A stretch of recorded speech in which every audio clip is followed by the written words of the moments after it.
ආයිබෝවන් දුවේ පුතේ. අද අපි ඔබත් එක්ක කතා කරන්න ආවා ඔබ ආසම ලේසිම විෂය විද්‍යාව. අපි මෙතෙක් පාඩම් වල දුවේ පුතේ කතා කළා ජෛව ගෝලය පිළිබඳව.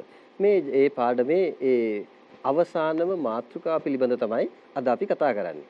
දුවල පුතාලට මේ පසුබිමේ පේනවා ඇති අපි අද පොඩි විශේෂ තැනකට ඇවිල්ලා තියෙන්නේ.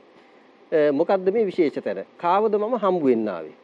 දැන් මේ දේවල් පොඩි කුතුහලයක් ඇති ඔබට නේද? හරි. අද මම කතා කරන්න ආවදුයි පුතේ අපි තිරසාර කෘෂි කර්මාන්තය පිළිබඳව අපිට ඉන්න සම්පතක් එක්ක. ඉතින් අපි කතා කරලා බලමු නේද අපි අපේ පාඩමට අවශ්‍ය විස්තර ටිකක් අපි ගවේෂණය කරගමු සහ අහගමු. තව ඔබට පුළුවන් මේ සාකච්ඡාව ඔස්සේ ඔබට දේවල් හොයාගන්න. එහෙනම් අපි මම ඔබට හඳුන්වලා දෙන්නම් කවුද අද අපිත් එක්ක ඉන්න විශේෂ පුද්ගලයා කියලා. ආයිබෝවන් ගමවමි. ඉතින් කොහොමද? දෙයියනේ කියලා අනුන්ට කරදරයක් නැතුව ඉන්නවා මහත්තයෝ.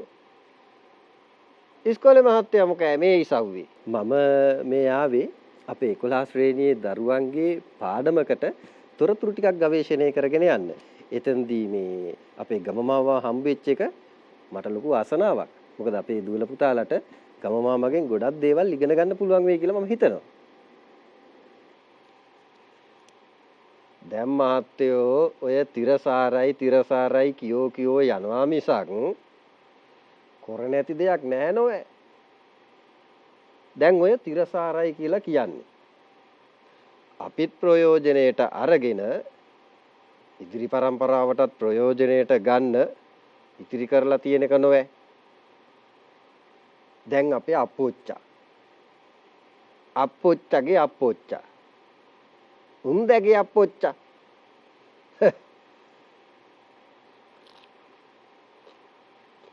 මේවා ඉතිරි කරලා ගියේ හින්දා නෝෑ අදත් අපි මේවා පාවිච්චි කරන්නේ. දැන් බලන්නකෝ එහෙන් කඩොලාන කපනවා. මෙහෙන් වනාන්තර විනාශ කරගෙන යනවා. අපේ මේවා ඉතින් දෙයියොම බලාගත්තා. දැන් પરම්පරාවෙන් පස්සේ මහත්තයෝ මේවා පෙන්වන්න වෙන්නේ අර රූපරාමු ෆොටෝ කෑලි වලින් මේ ගම මාමලා ඒ කාලේ ගොවිතැන් කරනකොට කොහොමද ඒ කාලේ ගොවි කටයුතු එහෙම කළේ? ඒ කාලේ මහත්තයෝ අපි වී ගොවිතැන වගේම හේන් ගොවිතැනත් කරාවෝ. දැන් මහත්තයෝ වනාන්තරේ බලන්නකෝ. වනාන්තරේ ගත්තාම විවිධ ගස් වර්ග තියෙනවා නේද? මහත්තයා දැකලා නැතිනේ. අපිත් ඒ වගේ තමයියෝ. එකම හේනේ කුරක්කන්, මෙනේරි, තල, බඩයිරිඟු, වට්ටක්ක, බෝංචි මෑ වගේ ගොඩක් භෝග වගා කරනවා මහත්තයෝ. ඔය මහත්තයලන් කියන්නේ බහුභෝග වගාව කියලා නෝෑ. එහෙම වගා කරනකොට මහත්තයෝ ඔය කෘමි උදුරුත් අඩුයි. අනික මහත්තයෝ අපි ඔය පාවිච්චි කළේ අපිම හදාගත්ත පොහොර නෝෑ. අපේ ගවදරුවන්ගේ ගොම්පසයි ඔය ග්ලිඩිසීරියා කොළ ඒ වගේම මහත්තයෝ ඉක්මනට දි รา පත් වෙන කොළ වර්ග තමයි අපි ගොඩක් භාවිතා කරේ පොහොර හදාගන්න. ඒවට ඔය කියන්නේ කොම්පෝස්ට් පොහොර කියලා නෝෑ. අපි ඔය වසවිස භාවිතා කළේ නෑ මහත්තයෝ. අනික මහත්තයෝ අපේ හේනේ වටේම මීගස් වවලයි තියෙන්නේ. මීගස් කියන්නේ පොහොර ගබඩා නෝෑ. ඒකට අද ඒ කාලේ ඇස්වහක් කටවහක් නෑ මහත්තයෝ. අපේ අටුකොටු ටිකක් පිරීලා ඥාති හිත මිතුරන්ටත් බෙදලා ඔය බවලත් ඇත්තන්ගේ ගෙවල් වලටත් අපි මේ ආහාර ද්‍රව්‍ය බෙදලා ඉතිරි වෙන ටික මුදලුත් කරගන්නවා නෑ.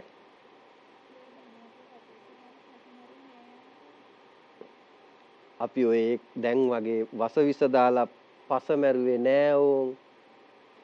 සතා සීපාවත් ජීවත් වුණා. අපිත් සතුටින් ජීවත් වුණා. මේ ගම මාමේ දැන් අපි භාවිතා කරනවානේ මේ කාලේ රසායනික පොහොර වර්ග. ඇත්තට මේ රසායනික පොහොර වර්ග දැම්මහම පස මැරෙනවද? ගම මාමලා මේ ඒ කාලේ රසායනික පොහොර භාවිතා කළේ නැද්ද? එහෙනම් දැන් බලන්න මහත්තයෝ ඔය ගැඩවිල් කියන සතා අපිට කොපමණ වටිනා දෙවියෙක් වගේ සතෙක්නි මහත්තයෝ. ඌ මොකෑ කරන්නේ? පස යට තියෙන පස් අංශු බුරුල් කරලා පස වාතනය කරනවා නෑ. දැන් කවුද ඒක කරන්නේ? ඔය වස විස පෝර දැම්මහම මේ ගැඩවිල් සතා මැරෙනව නෑ. අර ඇහැට පේන්නේ නැති සත්තු මොක්කුන්ද සුද්‍රජීවී අන්න හරි. එවුනුත් මහත්තයෝ අපිට හිතවත් සත්තුනේ උනුත් මැරෙනවා නෝ මේ වස විස දැමීමෙන්. ගම මාමේ මේ ඒ කාලේ කෘමි උදුරු එහෙම තිබුණ නැද්ද? දැන් කාලේ නම් ඉතින් කෘමි උදුරු හරි වැඩිනේ අපිට. ඒ නිසා කෘමිනාශක ගොඩාක් පාවිච්චි කරනවා අපේ දැන් කාලේ ගොවියැත්තෝ. ඒ කාලේ ඇත්තටම ගම මාමේ මේ කෘමි උදුරු කියලා එකක් තිබුණ නැද්ද?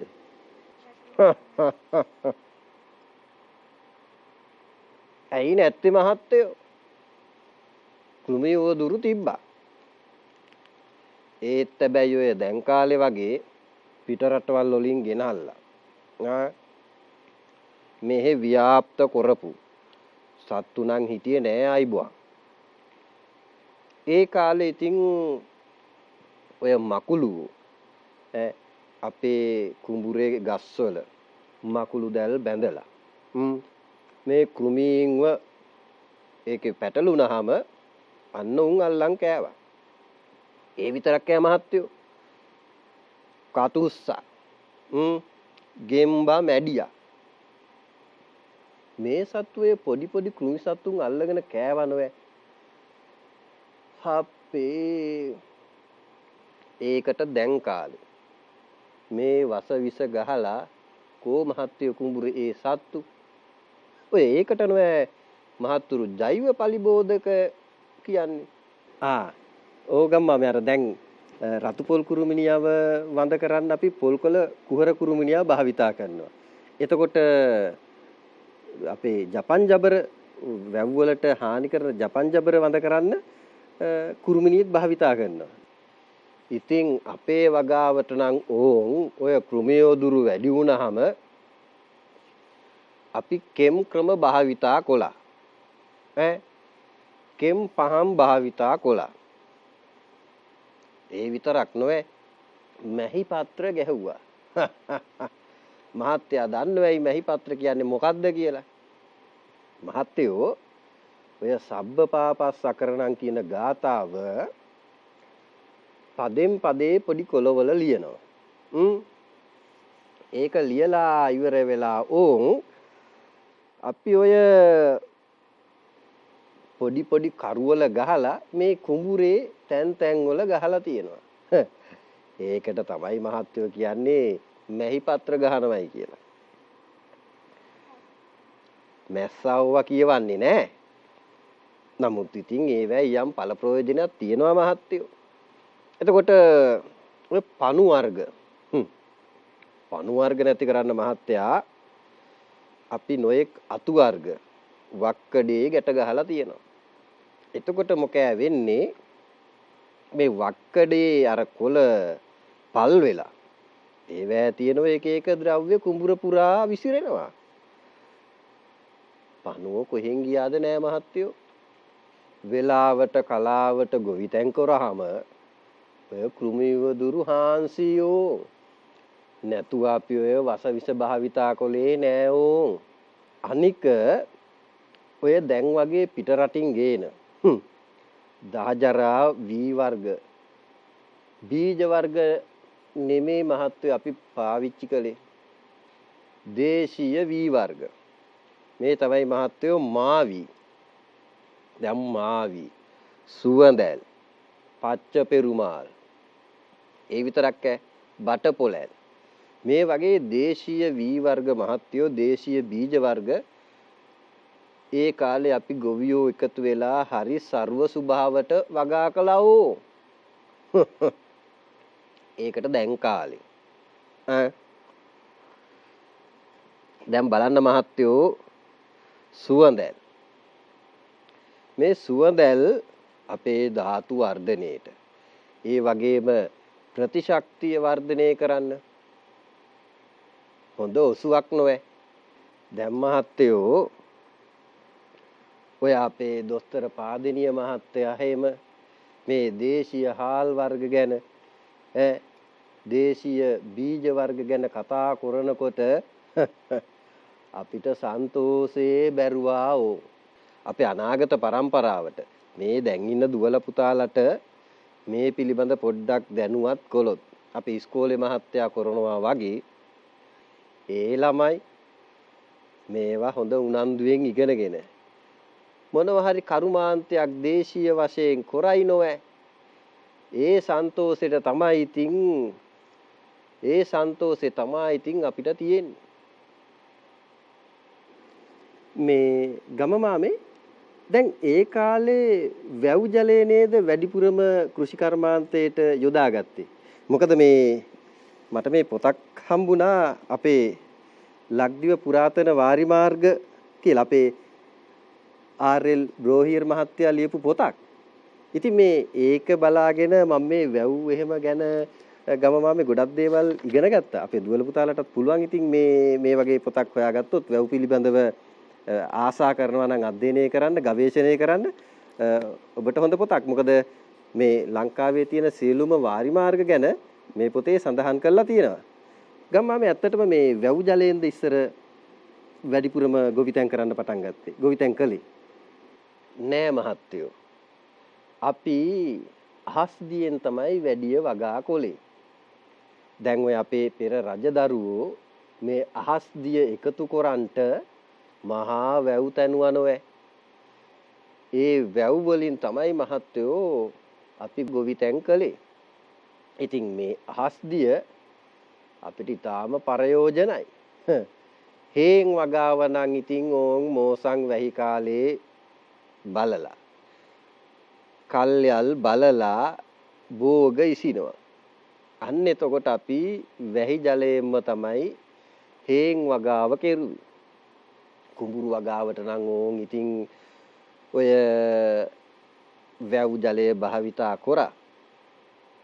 අපේ මහත්තයා යමුකෝ අපි ඉස්මත්තේ තියෙන වැව් ගාවට.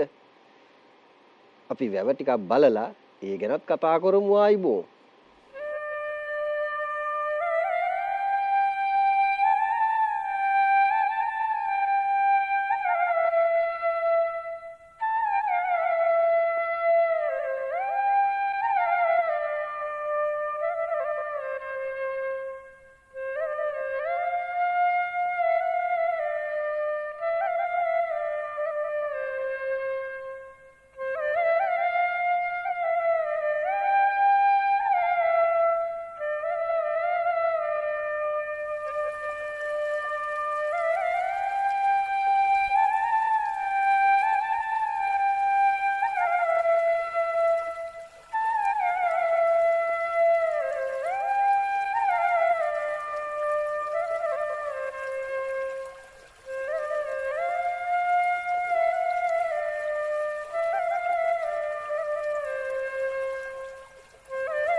මේ තියෙන්නේ මහත්තයෝ අපේ බුලතා කියන යෝධයා හදපු සොරබොර වැව නොවේ.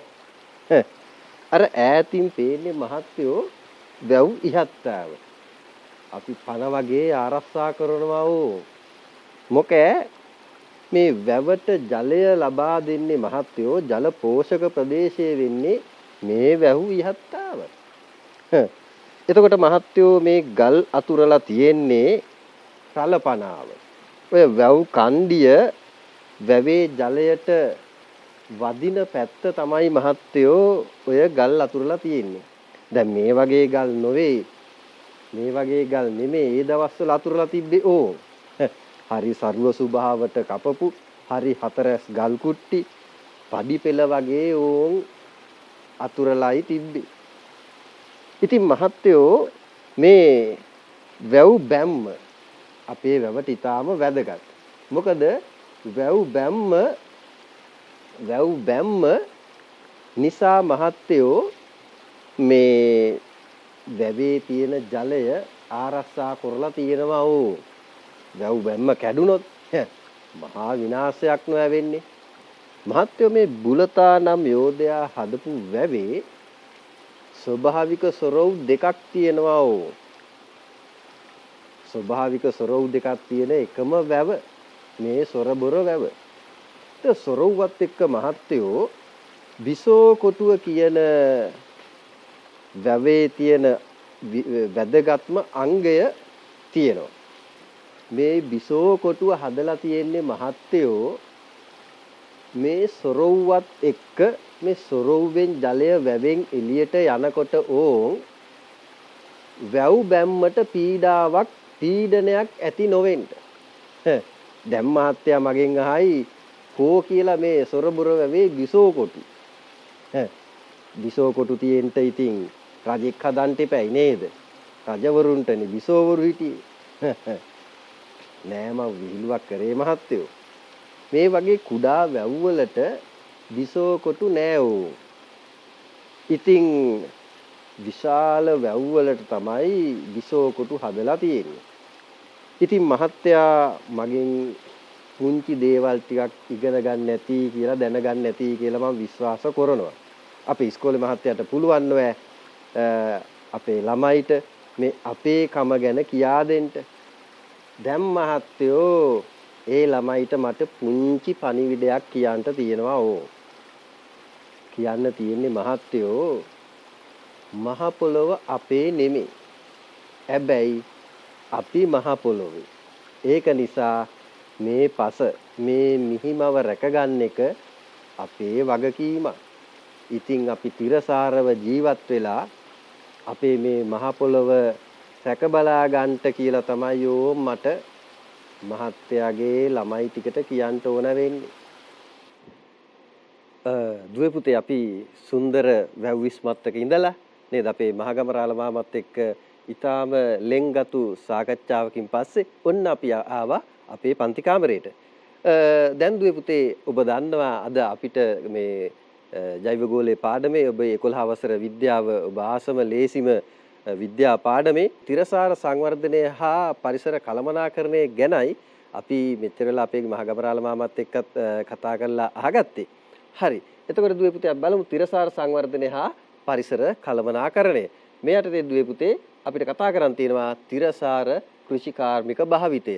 දැන් අපේ අර වැව අසල අපේ මහගමරාල මාමත් එක්ක එකතු වෙලා කතා කරපු සාකච්ඡාවේ ඔබ ලොකු දැනුමක් ඔබට මේ සම්බන්ධයෙන් ලැබෙන්නේ නැති. ඉතින් අපි පොඩ්ඩක් බලමු ඒ දැනුම ඔබ කොහොමද අපි මේ විෂයත් එක්ක ඒකාබද්ධ කරගන්නේ කියලා.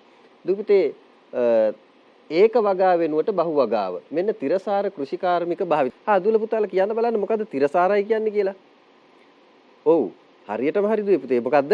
අපිත් පාවිච්චි කරලා අපිත් භාවිතා කරලා නේද පරිසරයේ තියෙන දේවල් අපිත් භාවිතා කරලා ඉදිරි පරම්පරාවටත් පරිස්සම් කරලා ආරක්ෂා කරලා තියලා ඒක භුක්ති විඳීම තමයි දුවේ පුතේ තිරසාරයි කියලා කියන්නේ. එහෙනම් හරියටම හරි ඒක වගාවේ දැන් මේ කෘෂිකාර්මික තිරසාර කෘෂිකාර්මික භාවිතයේදී එක් අංගයක් තමයි දුවේ පුතේ මොකද්ද? ඒක වගා වෙනුවට බහු වගාව පවත්වන එක අපි මතකනේ අපේ මහගමරාල මාම කියා දුන්නා නේද? එකම බිමක විවිධ භෝග වර්ග වගා කිරීම. එකම බිමක විවිධ භෝග වර්ග වගා කිරීමට අපි කියනවා ඒක වගාව වෙනුවට බහු වගා ක්‍රමය. ඒ කියන්නේ බහු වගාව කියන්නේ එකම බිමක විවිධ භෝග වගා කරන්න. මතකනේ මහගමරාල මම කියා දුන්නා නේද? දැන් වනාන්තරයක තියෙන්නේ විවිධ ගස් වර්ග. එතකොට ඒවැ විවිධත්වය නිසාම මේ පලිබෝධ පාලනය අපිට ඊටාම ලෙහෙසියෙන් කරන්න පුළුවන් කියලානේ අපේ මහගමරාල මම කියා දුන්නේ. හරි බලමු ඊගාවට. ජෛව පලිබෝධ පාලනය. මහගමරාල මම කියා දුන්නා මතක නේද පුතේ? ඊළඟට කාබනික පෝර භාවිතය. කාබනික පෝර භාවිතය. දුපුතේ මේ කාබනික පෝර භාවිතයේ තියෙන වටිනාකම ඔබ දැන් දන්නවා. හොඳයි. ඊළඟට දුපුතේ පරිසර සමතුලිතතාවය සඳහා නැවත වන වගා කිරීම.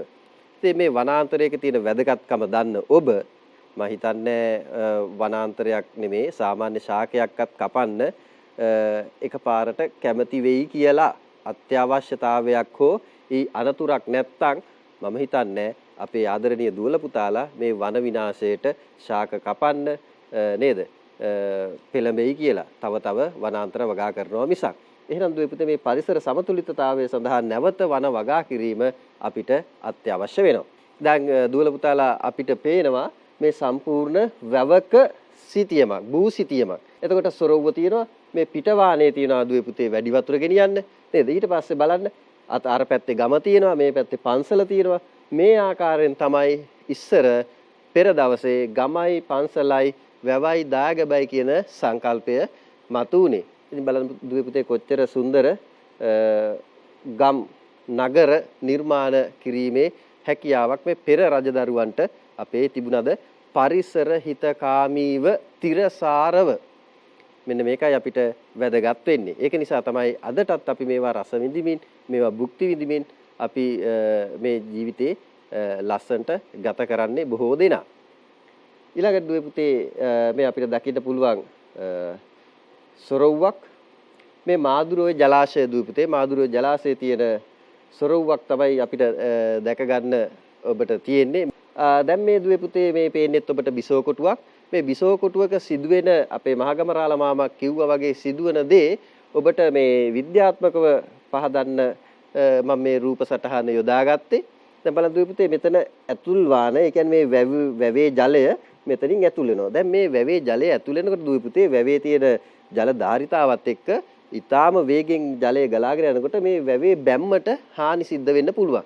වැව් බැම්මට හානි සිද්ධ වෙන්න පුළුවන්. ඒක නතර කරන්න මොකද දුවේ පුතේ කරලා තියෙන්නේ? මෙන්න මෙතන මේ වගේ හිඩසක් හදලා තියෙනවා. මේක තමයි බිසෝ කොටුව කියලා කියන්නේ. දැන් මෙහෙන් එන වතුර පාරේ වේගය මෙතන පීඩනය අඩු නිසා මොකද දුවේ පුතේ වෙන්නේ? මේ පීඩනය ජල පාර මෙහෙට ගමන් කරනවා. එතනට ඇවිල්ලා නැවතත් ආපහු පිටවාරෙන් යනවා. එතකොට මේ පැත්තෙන් එන ජල පීඩනය වැව් බැම්මට ඍජුවම දැනෙන්නේ නැහැ. වැව් බැම්මට ඍජුවම දැනෙන්නේ නැහැ.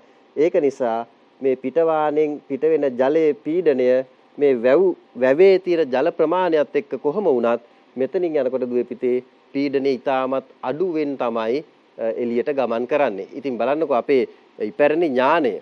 හරි. මේ තියෙන දුවේ පුතේ එතකොට මේ බිසෝ කොටුවේ ඒ වතුර ජලය පිටතට වැව් බැම්ම හරහා ගලා එන්න හදලා තියෙන කාණු නල පද්ධතිය. ඉතින් මේ සාම්ප්‍රදායික ආහාර ක්‍රම දුවේ පුතේ අපිට පෙර සාම්ප්‍රදායික ආහාර වර්ග ගොඩාක් තිබුණා නේද?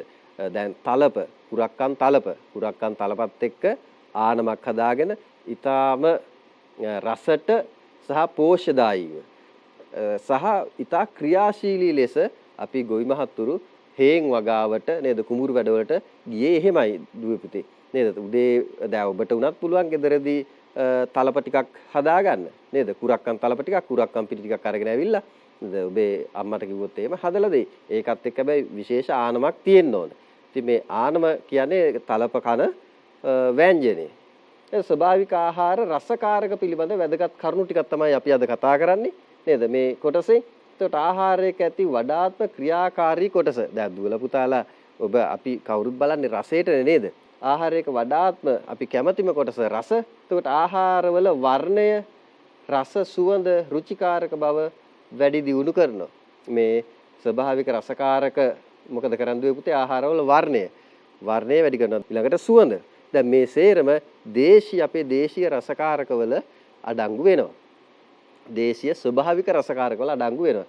ඊට පස්සේ ගත්තාම මේවා බොහෝමයක් බැක්ටීරියා නාශක ගුණය අඩංගුයි. අපේ තියෙන දේශීය රසකාරක දූපිතේ මේ විෂ බීජ නාශක ගුණය මේ කුළුබඩු වර්ගවල තියෙනවා. ඒක නිසා දැන් අපේ ලංකාවේ කුළුබඩු වලට ඊටාම හොඳ මිලක් සහ ඊටාම හොඳ ඉල්ලුමක් අපේ රටේ පිට රටවල් වලින් අපේ රටට ලැබිලා තියෙනවා. ඊළඟට ගත්තාම ආහාර මගින් සෞඛ්‍යයට ඇති කළ හැකි හානිකර බලපෑම් අවම කරනවා.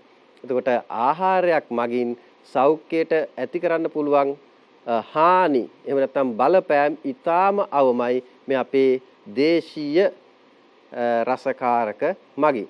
ඊට පස්සේ කෘත්‍රිම රසකාරක වලින් ලබා ගන්න බැරි රස හා ගුණ අපේ මේ දේශීය වශයෙන් තියෙන රසකාරක වලින් ලබා ගන්න පුළුවන්. දැන් ඔබ දන්නවනේ කෘත්‍රිම රසකාරක මොනවද කියලා නේද? දැන් මෙතන තියෙන රසකාරක වර්ග මොනවද කියලා බලන්නකෝ නේද?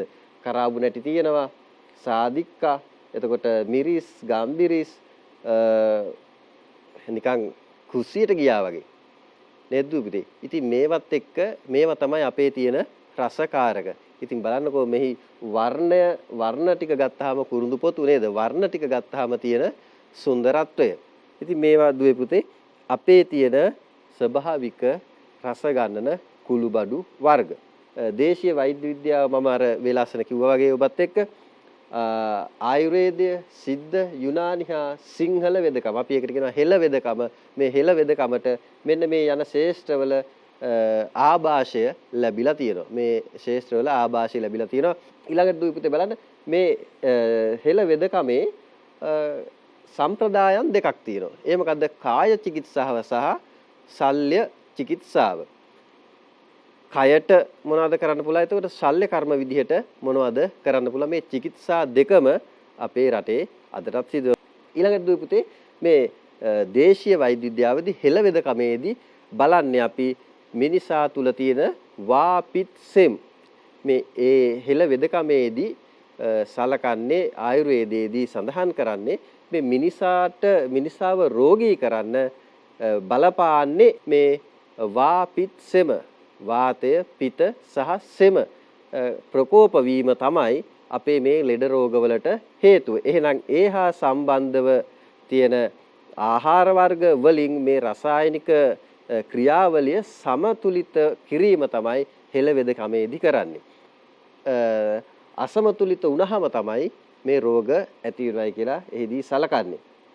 එතකොට මේ ප්‍රතිකාරයේ අංග 3ක් තියෙනවායි කියලා කතා කරන දුපිත මේ හෙළ වෙදකමේ මොනවද ඒ අංග 3? ඖෂධ, ආහාර සහ ව්‍යායාම. ඖෂධ, ආහාර සහ ව්‍යායාම. දැන් දුවේ පුතේ මේ හෙළ වෙදකමේදී ඇත්තටම කරන්නේ රෝගයේ මුල සොයා ගන්නවා. රෝගයේ මුල සොයාගෙන මේ මුලට තමයි රෝග මූලයට තමයි අපි ප්‍රතිකාර කරන්නේ. දැන් බටහිර වෛද්‍ය විද්‍යාවේ කරන්නේ බෙහෙත් කරන්නේ දුවේ පුතේ රෝග ලක්ෂණයට. රෝග ලක්ෂණය යටපත් කිරීම තමයි සිදු කරන්නේ. නැතුව රෝග මූලයට නොවේයි බෙහෙත් කරන්නේ. අන්න ඒක තමයි අපේ හෙළ වෙදකමේ බටහිර වෙදකමේ තියෙන වෙනස. නමුත් දැන් වෛද්‍යවරු මේ දෙකම භාවිතා කරලා ලංකාවේ නේද අපිට ඊටාම හොඳ තත්ත්වයේ බෙහෙත් හේත් වර්ග ලබා දෙන්න උත්සාහ කරනවා. දැන් මේ කාලෙදිත් ඒ උත්සාහයන් ගොඩක් සඵල වෙලා තියෙනවා කියලා ඔබ අපි කවුරුත් දන්නවා. ඒක නිසා මේ හෙළ වෙදකම ඊටාම අපිට ඊටාමත් වැදගත්. දැන් සමහරලා දුපුතේ මේවා කරන්න අපි කම්මැලි. මොකද මේ හෙළ වෙදකම් කරන්න කම්මැලි ටිකක් කල් යනවා. දැන් සමහරලාට වෙදමාමා ගියපු ගමන් අපිට දෙනවා අහවල් ශාකේ ගඟක් ගාව තියෙන නේද දුපුතේ. මේ ගඟට බටහිර පැත්තේ තියෙන අත්තක බටහිර දෙසට නැමුණු මුල් කෑල්ලකින් පොත්තක් හිරු අවරට ගොස් පැය දෙකකින් හෝරා දෙක තුනකින් හෝරා දෙක තුනක් ඇතුළත හොයාගන්න කියලා. ඔන්න ඕවා හොයාගන්න ඉතින් අපි හරි කම්මැලි. ඒක නිසා තමයි දුවේ පුතේ අපි මේ ෂණික දේවල් වලට ගිහිල්ලා තියෙන්නේ. ඉතින් මේවා දුවේ පුතේ මේ සූර්යයත් එක්ක නේද? සූර්යයා සහ පස මේ දෙක අතර තියෙන මේ ශාක වල තියෙන රසායනය මේ හිරු එළියත් සමග වෙනස් වෙනවා කියලා දුවේ පුතේ අපි කවුරුත් දන්නවා. ඉතින් මේ වෙනස් වෙන වෙලාවේ ඒ අවශ්‍ය රසායනිකේ වෙන් කරගෙන ඒ මගින් බෙහෙත් කිරීම තමයි හෙළ වෛද්‍ය විද්‍යාවේදී සිදු කරන්නේ. හරි. ඊළඟට දූපිත අපිට වැදගත්ම කොටසක් අපි අද කතා කරනවා කාබන් පිය සටහන සහ ආහාර සැතපුම. මොකද්ද මේ කාබන් පිය සටහන සහ ආහාර සැතපුම කියන්නේ? මේක අවම කිරීම තමයි අපේ වගකීම. මේක අවම කර ගැනීම තමයි අපි උත්සාහ කරන්න ඕනේ මේක අවම කර ගැනීමට. බලමු අපි මොකද්ද මේ කාබන් පිය සටහන සහ ආහාර සැතපුම කියලා කියන්නේ. කාබන් පිය සටහන. කාබන් ෆුට් ප්‍රින්ට් කියලා දුවේ පුතේ. අපි සාමාන්‍යයෙන් ඉංග්‍රීසියේදී මේක විවහාර කරනවා කාබන් ෆුට් ප්‍රින්ට් කියන එක. මොකද්ද මේ කාබන් පිය සටහන කියලා කියන්නේ? බලමු. පුද්ගලයෙක් නිෂ්පාදනයක් ක්‍රියාවක් හෝ ආයතනයක් හේතු කොටගෙන නිශ්චිත කාල පරිච්ඡේදයකදී විමෝචනය වන මුළු කාබන් ඩයොක්සයිඩ් වායු ප්‍රමාණය කාබන් පා සටහන ලෙස හඳුන්වනවා. දුව පුතේ අපි කරන ක්‍රියාවල් වලදී අපි පිට කරන කාබන් ප්‍රමාණය තමයි මේ කාබන් පිය සටහන කියලා අපි කතා කරන්නේ. දැන් අපි සාමාන්‍යයෙන් අපි හිතමු අපිට පයින් යන්න පුළුවන් දුරක කඩයක් තියෙනවා.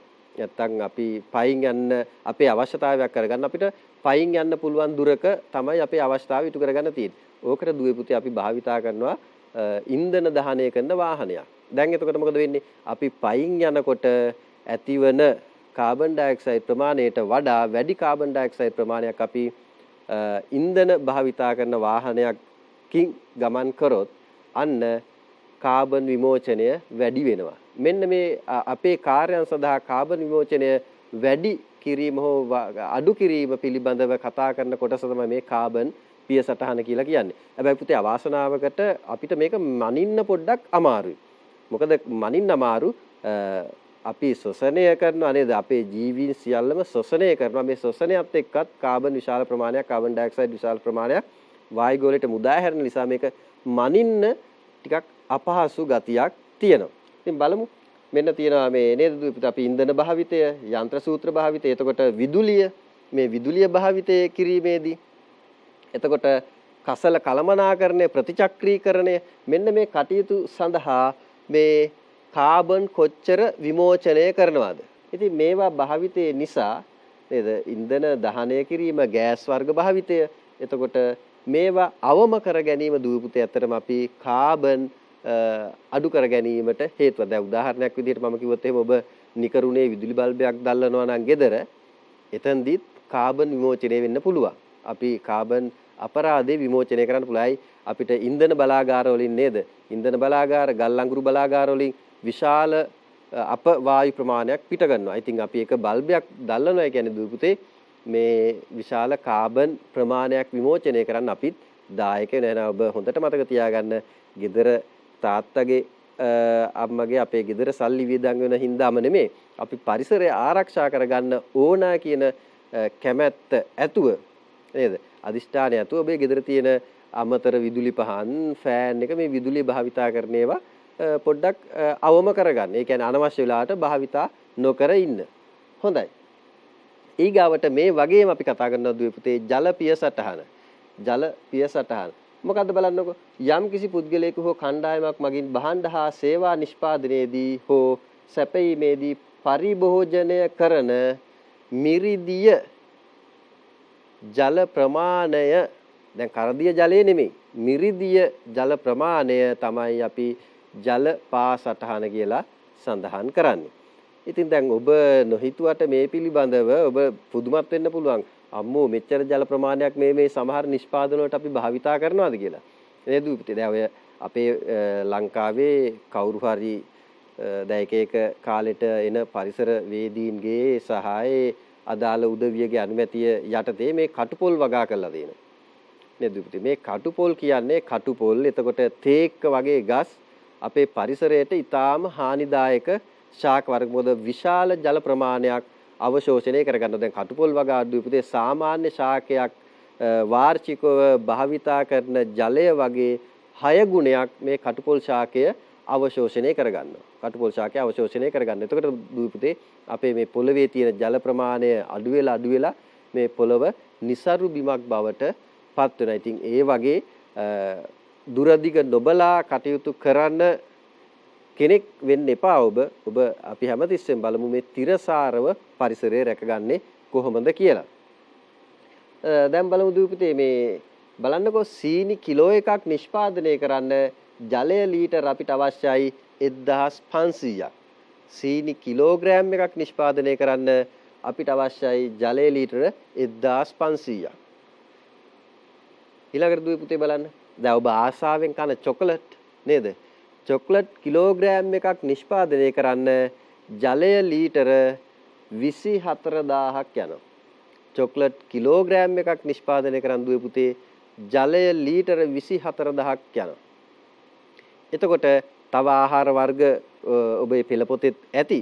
පොඩ්ඩක් බලන්න කොපමණ ජල ප්‍රමාණයක් අපි මේ සාමාන්‍ය නිෂ්පාදන වලට භාවිතා කරනවාද කියලා. මම කියන්නත් ඇති මීට කලින් දුවපුතේ දැන් ලෝකයේ පොඩ්ඩක් මේ මාංශ ආහාරයෙන් ඉවත් වෙනවා. මොකද මේ මාංශ ආහාරයෙන් ඉවත් වෙන්න හේතුව මේ පන්සිල් රකින්නම නෙමෙයි. මේ අපේ තියෙන බල ශක්තිය මේ දැන් සාමාන්‍යයෙන් කුකුළු පැටවෙක් අපි නිකන් ගමු කුකුල් මස් සඳහා කුකුල් පැටවෙක් නිෂ්පාදනය කරන්න විශාල ශක්ති ප්‍රමාණයක් වැය වෙනවයි කියලා ඒකේ විශාල පරිසර හානියක් සිදු වෙනවයි කියලා අපේ රටේ නෙමෙයි මේ පිට රටවල විද්‍යාඥයෝ පර්යේෂණ කරලා හොයාගෙන තිනවා. ඒක නිසා ඇතැම් තිරසාරව මේ පරිසරයේ රකින්න කැමති රටවල් මොකද කරන්නේ දැන් මේ මාංශ ආහාර වලින් පොඩ්ඩක් ඈත් වෙලා මේ ඒ ෆාම්ස් වර්ග ඒ කියන්නේ ඒ වගේ මේ කුකුල් පැටවුන් සහ හරක් ඌරෝ වගේ ඇති කරන ගොවි පොළවල් ඉවත් කරගෙන යන ප්‍රවණතාවයක් අපිට දැන් ලෝකේ තුලින් අහන්න දකින්න ලැබෙන තියෙක සතෙකුට එක පැත්තකින් ආරක්ෂාව අපේ බල ශක්තිය නේද ඉතිරි කර ගැනීමේ තිරසාර තැනකට ලෝකේ දැන් ලෝකේ ජනතාව එන බවක් අපිට දැක ගන්න පුළුවන්. ඊළඟට දුවේ පුතේ ආහාර සැතපුම. මෙන්න මේක අපිට ඊටාම වැදගත්. මොකද්ද මේ ආහාර සැතපුම කියලා කියන්නේ?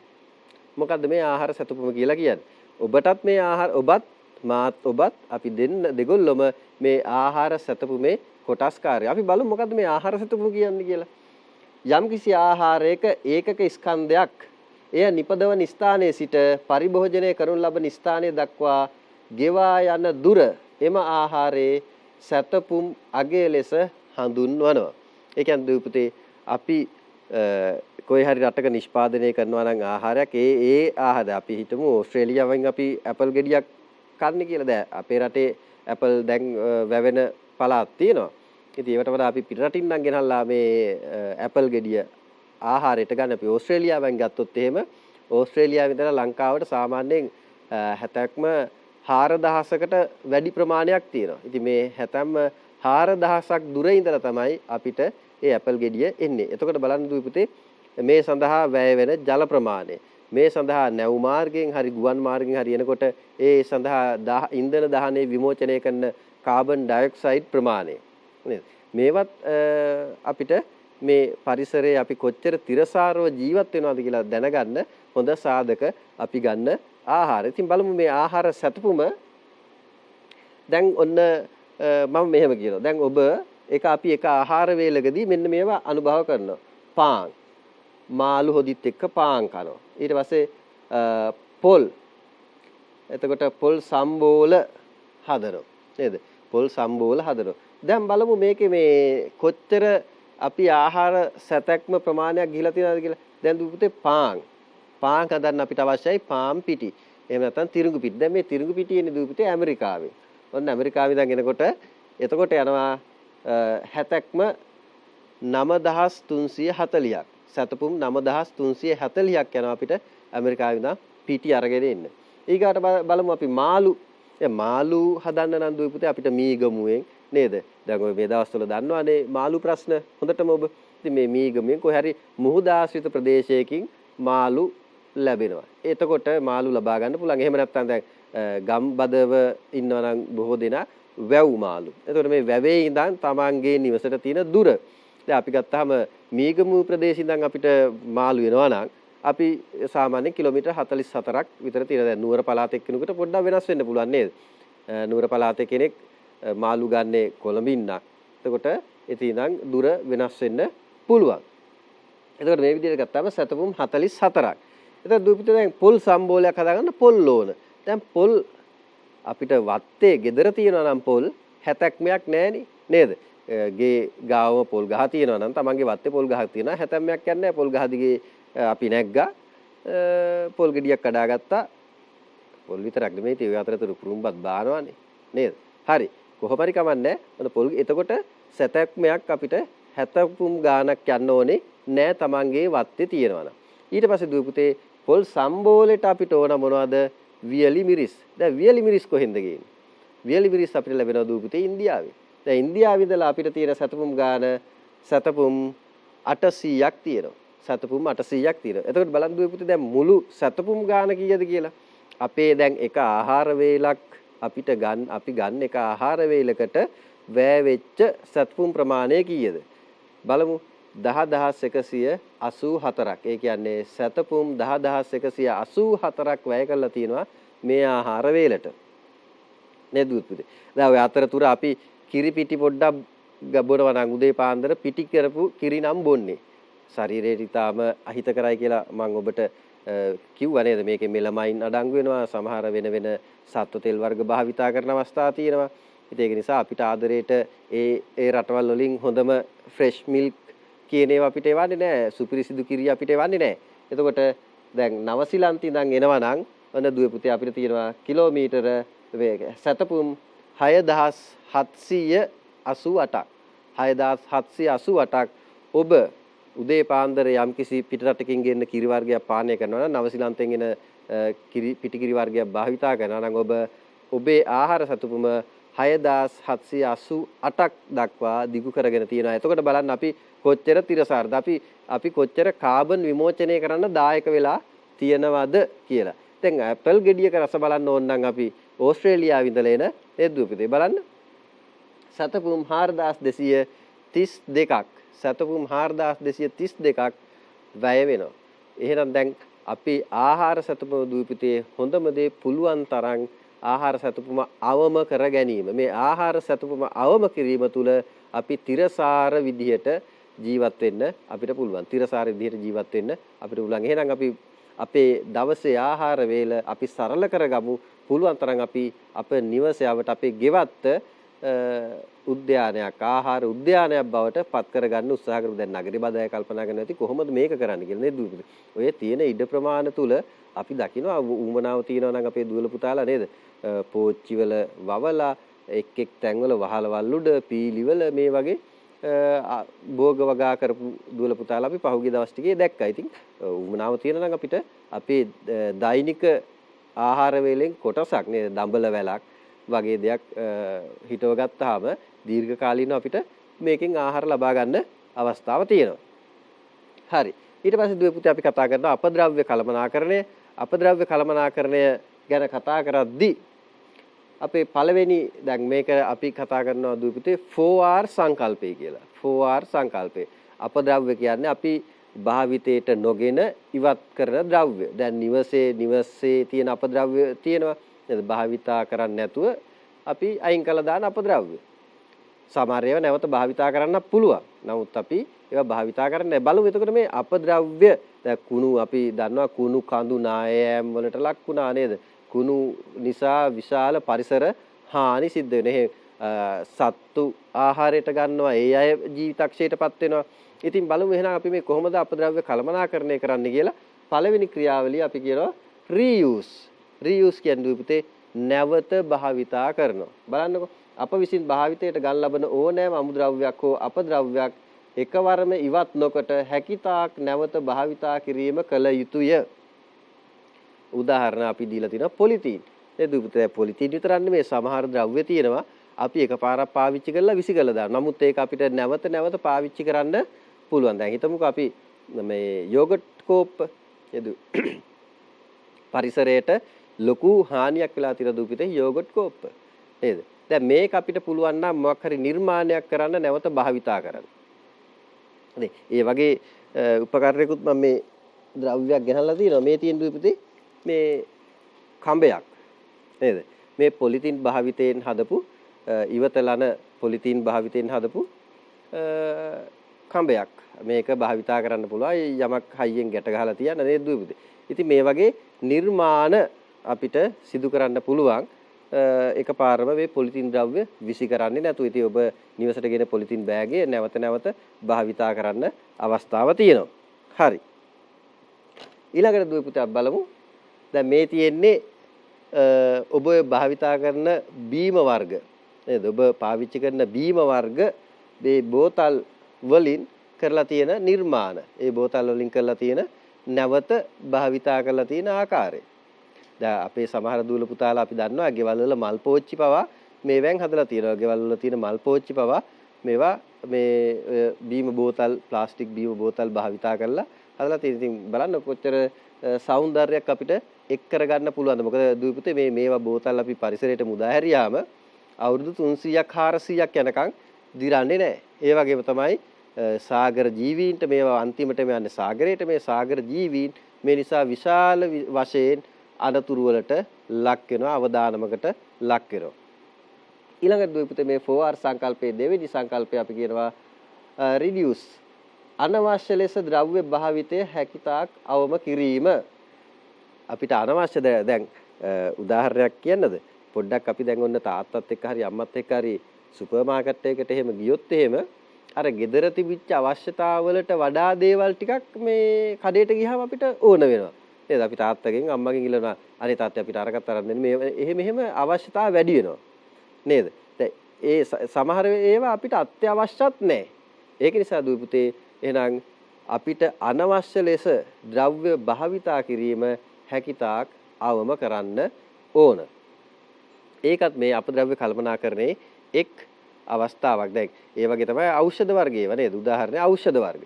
ඊළඟට දුවේ පුතේ ගත්තාම පරිසරයට අහිතකර ද්‍රව්‍ය වෙනුවට පරිසර හිතකාමී ද්‍රව්‍ය භාවිතා කරන්න ඕන.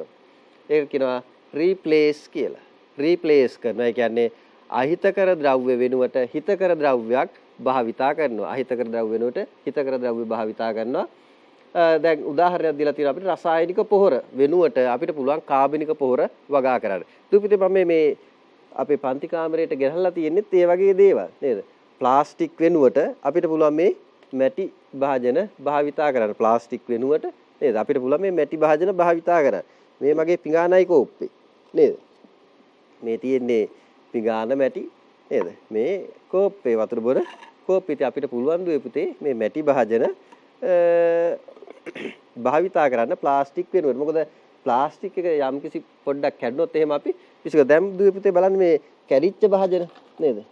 දැන් මේ මැටි භාජන කැඩිලා බිඳිලා තිබුණාම අපිට පුළුවන් මේක විසි කරලා දාන්න. එතකොට මේක පරිසරයට කිසිම හානියක් වෙන්නේ නැහැ. පරිසරය මොකද කරන්නේ? මේක ආයි පස් බවට පත් කරන ඊටාම කෙටි කාලයකින්. ඉතින් ඒක නිසා මේ අපිට පුළුවන් පරිසරයට අහිතකර ද්‍රව්‍ය භාවිතා නොකර පුළුවන් තරම් මේ නෑඹිලියක කොටසක් නේද? දැන් ගොඩාක් දේවල් බැලුවොත් එහෙම මේවා දුපිතේ ඔක්කොම වෙනත් ද්‍රව්‍ය වලින් හදලා තියෙනවා. ඉතින් අපිට පුළුවන් එහෙම නැතුව පරිසර හිතකාමී ද්‍රව්‍ය වලින් භාවිතා කරන්න නේද? මේ කොළපතක කොටසක් මේකටත් විශේෂ නමක් කියනවා නේද? මේ කොළ පුවක් ගහක තියෙන කොළපතෙන් හදාගත්ත එකක්. ඔබ දැකලා ඇති පැණිමුල් එහෙම ඔතන්න මේක භාවිතා කරනවා.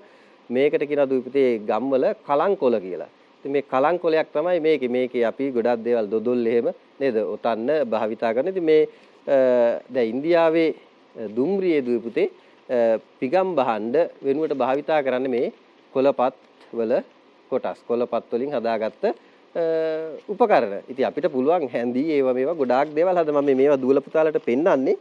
ඔබ අනාගතේ හොඳ ව්‍යවසායකයෙක් වෙයි නේද? ඔය අප සාමාන්‍ය පෙළ හදාරලා ඉවරලා ගෙදරට වෙලා ඉන්න වෙලාවේ වෙනත් පර්යේෂණ එහෙම කළා පරිසර හිතකාමී ද්‍රව්‍ය නිෂ්පාදනය කරන ව්‍යවසායකයෙක් වෙන්න ඉඩ තියෙනවා. ඉතින් ඒක නිසා ඒ අයට පොඩි උදව් තමයි මම මේ පාඩම තුල ඔබට මේ ගෙනල්ලා දක්වන්නේ. ඉතින් මේ ඔබ උත්සාහ කරන්න නේද? අපේ කොළපතෙන් ගොඩාක් දේවල් කරන්න පුළුවන්. ඉතින් ඒ සඳහා මේ අපිට අර ශනික ආහාර ගෙනියන ආහාර පෙට්ටි සකසන්නත් මේ කොළපත උදව් කරගන්න පුළුවන්. ඊළඟට දුවේ පුතේ රීසයිකල්.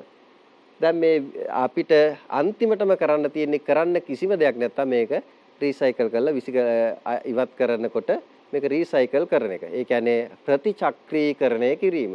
ආපසු භාවිතයට ගන්න පුළුවන් වෙන විදිහට ප්‍රතිචක්‍රීකරණය කිරීම. දැන් අපි දන්නවා අපි සත්ව මල ද්‍රව්‍ය මේ සේරව පොලිතීන් ප්ලාස්ටික් ඒවා එකතු කරගෙන ගිහිල්ලා ප්‍රතිචක්‍රීකරණය කරන මධ්‍යස්ථානක් දැන් තියෙනවා. ඉතින් මේවත් එක්ක ටිකක් අවදානම වැඩිම තියෙන ඉලෙක්ට්‍රොනික අපද්‍රව්‍ය. මේ ඉලෙක්ට්‍රොනික අපද්‍රව්‍ය කොහොමද අපි විනාශ කරන්නේ නැත්නම් රීසයිකල් කරන්නේ. ඉතින් මේ සම්බන්ධයෙන් ඔබ බැරලෝහ වර්ග තියෙනේව නේද? පොඩ්ඩක් ඊටාම දැනුවත්ව මේ අපද්‍රව්‍ය කළමනාකරණය කියන ක්‍රියාවලියට එකතු වෙන්න අවශ්‍යයි. ඊළඟට දුවේ පුතේ ශක්ති කළමනාකරණය. මොකද්ද මේ ශක්ති කළමනාකරණය කියන්නේ? සීමිත ස්වභාවික ශක්ති සම්පත් කෙරෙහි දුවේ පුතේ අධික ඉල්ලුමක් තියෙනවා. අධික ඉල්ලුමක් තියෙන මේ ඉල්ලුමට හරියන සැපයුමක් අපිට ලබා දෙන්න බැරි වුණාම ඉල්ලුමට හරියන සැපයුමක් අපිට ලබා දෙන්න නොහැකි වෙන තැනකදී අපි කියනවා බල ශක්ති අර්බුදයක් කියලා. බල ශක්ති අර්බුදයක් කියලා. දැන් බොහෝ රටවල් වල වගේම අපේ රටේ මේ බල ශක්ති අර්බුදය තියෙනවා. නේද? අපිට ඉල්ලුමට වඩා අඩුවෙන් තමයි සැපයුම තියෙන්නේ. නමුත් කොහොම හරි බල ශක්තිය ලබා ගන්න අපිට පුළුවන්. එතකොට දුවේ පුතේ මේ සඳහන් කරලා තියෙන බල ශක්තිය අර්බුදයේ තියෙන තාක්ෂණික ගැටලු නේද? කනිජ තෙල් අර්බුද මේ සම්බන්ධයෙන් ඔබට පුළුවන් ඔබේ පෙළ පොතත් භාවිතා කරලා මේ සම්බන්ධයෙන් හොයන්න. බලමු අපි මේ බල ශක්තිය අර්බුදයට හේතු මොනවද කියලා දුවේ පුතේ. මේ බල ශක්තිය අර්බුදයට හේතුව තමයි දැන් සීමිත සම්පත් ප්‍රමාණයක් තියෙන්නේ. සම්පත් ප්‍රමාණය විශාල වෙන්නේ නැහැ, වර්ධනය වෙන්නේ නැහැ. නමුත් දුවේ පුතේ ජනගහනය ශීඝ්‍ර ලෙස වර්ධනය වෙනවා. මෙන්න ජනගහනය ශීඝ්‍ර ලෙස වර්ධනය වුණාම අපිට බල ශක්තිය අර්බුද බල ශක්තියක් නෙමේ ආහාර වර්ග නේද? සෑම දෙයකටම අර්බුදයක් ඇති වෙනවා. ඊළඟට කර්මාන්ත විශාල ලෙස බිහිවීම. කර්මාන්ත වර්ග නේද? කුඩා කර්මාන්ත, මහ පරිමාණ කර්මාන්ත. ඒකට කර්මාන්ත විශාල වශයෙන් ඉදිවීමත් මේ බල ශක්ති අර්බුදයකට හේතුවක් වෙනවා. ඊට පස්සේ ශක්තිය අධික ලෙස භාවිතා කිරීම. ශක්තිය අධික ලෙස භාවිතා කිරීම. ඒ වගේම තමයි ශක්තිය අපතේ යෑම. ඒ දුපුතේ අපි දැන් සමහර ආයතනවල අපි දකිනවා ෆෑන් එකක් දාලා තියෙනවා, ෆෑන් එකකට කවුරුත් නැහැ. නේද? මේ හුලං ලබා දෙනවා කාමරයේ ඇතුළට. හැබැයි කවුරුත් නැහැ. සමහර කාමර මේ ආයතනවල අපිට වායු සමනය කරන යන්ත්‍රයේ වැඩ. හැබැයි ඇතුලේ කවුරුත් නැහැ. ඉතින් මේ වගේ අවස්ථාවලදී විශාල ශක්ති හානියක් දෙපුතේ සිද්ධ වෙනවා. ඊළඟට ශක්තිය අපතේ යෑමක් සිද්ධ වෙනවා. ඊළඟට පුනර්ජනනීය ශක්ති සම්පත් ගවේෂණය නොකිරීම. දෙපුතේ අපේ රට වටේම තියෙන මුහුද. හැබැයි අපි තාම අත තියලා නැහැ මේ අපි චූටි කාලේ නම් ඉගෙන ගන්නවා නේද පුතේ මුහුදු රළ භාවිතා කරලා විදුලිය නිෂ්පාදනය කරන්න. එතකොට වඩදිය බාදිය භාවිතා කරලා විදුලිය නිෂ්පාදනය කරන්න පොත් වලින් අපි නිකන් කතා කරන හැබැයි කවුරුත් තාම මේකට උත්සාහයක් අරගෙන නැහැ. කැපී පෙනෙන ලෙස උත්සාහයක් අරගෙන නැහැ. ඉතින් දුවල පුතාලට ඔන්න පුළුවන්. නේද? රට වටේම මුහුද තියෙනවා. පොඩ්ඩක් මේ සම්බන්ධයෙන් පර්යේෂණ කරලා අපිට කොහොමද මේ මුහුදු රළ භාවිතා කරලා බල ශක්තිය නිෂ්පාදනය කරන්නේ. එතකොට මේ පුනර්ජනනීය සම්පත් ගවේෂණය නොකිරීමත් මේ බල ශක්තිය අර්බුදයට හේතුවක්. දැන් මේ වර්තමානයේ මෑත කාලීන සූර්ය ශක්තිය හරි යොදාගෙන අපි කරේ මේ ශක්තිය නිෂ්පාදනය කරන්න උත්සාහ කරන්නේ. එතකොට සුළඟ තියෙනවා රට වටේ නේද? මුවාවල් තියෙනවා. එතකොට මේ කඳු පන්ති තියෙනවා. මේ අතර අපිට පුළුවන් විශාල සුළං ධාරා ලබා ගන්න. මේවෙන් කොහොමද විදුලිය සහ ශක්තිය නිෂ්පාදනය කරන්න කියලා ඔබ අධ්‍යයනය කරන්න පුළුවන් ඔබට. ඉතින් යුද්ධ කටයුතු සඳහා බල ශක්තිය වැය වෙනවා විශාල වශයෙන්. හොඳ වෙලාවට අපේ රටේ දැනට ඒ වාතාවරණයක් නැහැ. ඊට පස්සේ අර හැම ගැටලුවක්ම නිර්මාණය කරන අය මේ බල ශක්තිය අර්බුදයටත් හේතු නිර්මාණය කරන කියන්නේ දේශපාලනික ගැටලු නිසා දුවේ පුතේ බල ශක්තිය අර්බුදය ඇති වෙන්න පුළුවන්. එහෙනම් දැන් අපි මේ පාඩම අපි සති කිහිපයක් මුළුල්ලේ අපි කතා කරා ජෛව ගෝලය කියන පාඩම. ඒ දුවේ පුතේ මේ ජෛව ගෝලය කියන්නේ මොකද්ද? ජෛව ගෝලයේ ඒකයිකයෝ කවුද? නේද? එතකොට විශේෂ මොනවද? මේවා ගැන කතා කළා. ආහාර දාම, ආහාර ජාල ගැන කතා කළා, ශක්ති පිරමිඩ ගැන කතා කළා, පරිසර දූෂණය ගැන කතා කළා, පරිසර දූෂණයට හේතු වෙන දේවල් ගැන කතා කළා. මේවා ආරක්ෂා කරගන්නේ කොහොමද කියලා කතා කළා. අද අපි කතා කළා තිරසාරව කොහොමද අපේ රට අපේ ප්‍රදේශය තිරසාරව භාවිතා කරන්නේ කියන එක පිළිවෙල.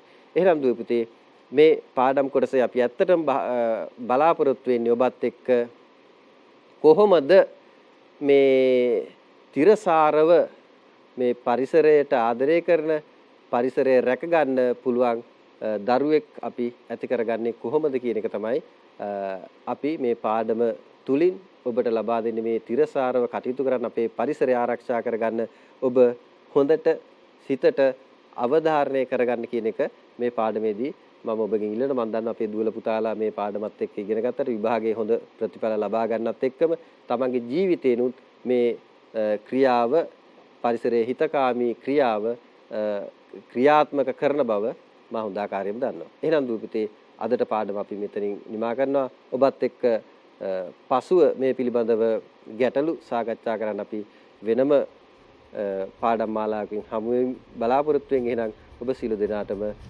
සුබ දවසක් ආයුබෝවන්.